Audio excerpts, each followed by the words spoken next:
Good, good.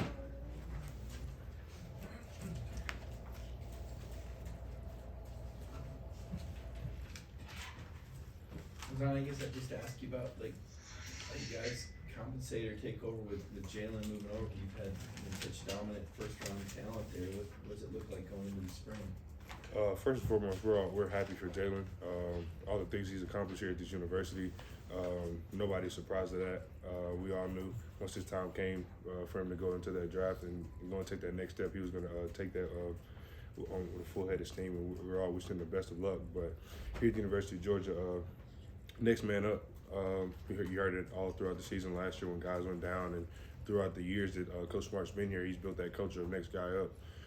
No matter if a guy leaves, a guy gets injured, who's ever out there on that field, you're a starter. So he's got to find that next piece. Zion, one of the guys that turned a lot of heads at the end of last year was Bear with how he played. What have you seen from him really since that season ended, getting ready for his sophomore year? He's taking very big leaps and bounds. He's still a young player. Still has a lot of things to learn with the defense and the scheme and things like that. But once he puts everything together, like I've said for a long time, he'll be a really good player. Zion, in light of the tragic events that happened in the offseason, is it almost refreshing, or is it getting to get back on the field? Is there some kind of a restart that comes with the start of spring practice for you guys? When you say refreshing, what do you mean by that? That a pall that might be lifted when now the attention kind of turns back into football on the field. I don't say it. Honestly, I don't know how to answer that question because different people handle it different ways. Like the other day, we were kind of looking at film, and I just seen my boy Dev, and it kind of hit me a little hard. So you have to put those things aside and get back to football. So it was a tragic event, and we all learned from it, and it's just something very unfortunate. Yeah, Zion, Kirby mentioned the outside linebackers as one of the youngest groups on the field, especially with Marvin out for the spring. Just what have you seen from some of those young guys, the guys that come in early and the guys that haven't really gotten a whole lot of snaps at this point in their career?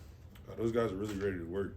When you think of the term Wolfpack, you think of a small group, but very intense, very strong, very well driven. And I feel like from the young guys, from what I've seen, they're very well driven, and they know what they want out of this university. They know what they want out of their young career. So it's just a matter of time throughout spring, just for them to go out and handle that.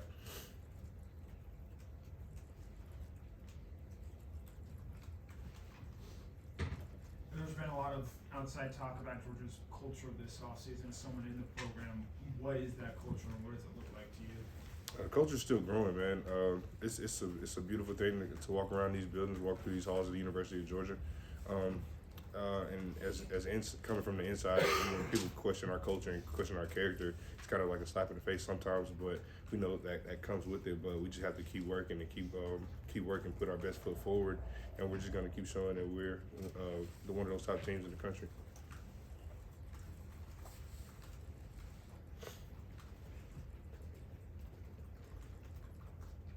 Zion, beyond the obvious tragedy, how would you say this off-season is different, maybe going into the spring? I mean, you have 15 guys to replace the year before, and obviously there were some key pieces this time, but does it feel different for you as far as this team and personality chemistry?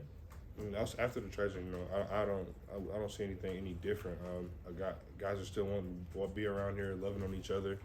Now we're just doing it a little bit harder because it was a tragedy nobody was expecting. So you have to take what you can get out of it and love on their parents as well as Chandler's parents and Devin's. We actually started a little thing where we text them every week. Somebody different from each player position group. We text them every week just to make sure they're fine, make sure they're okay. So we're just doing little things like that can help us along the way as well.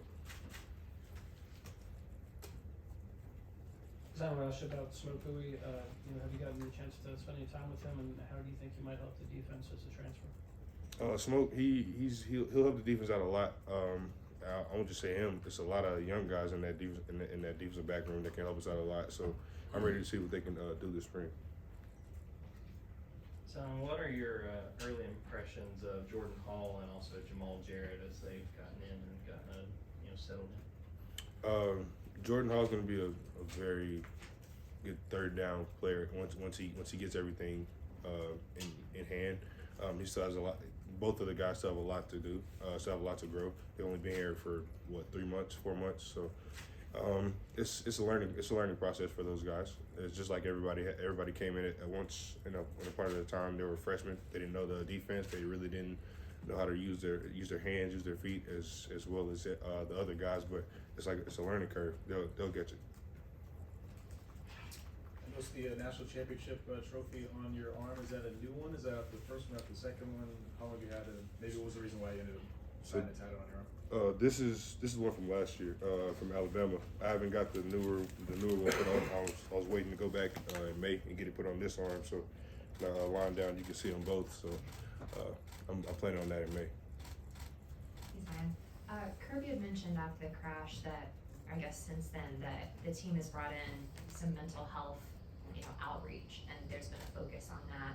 What does that look like for y'all, and has that helped you guys as much as it can?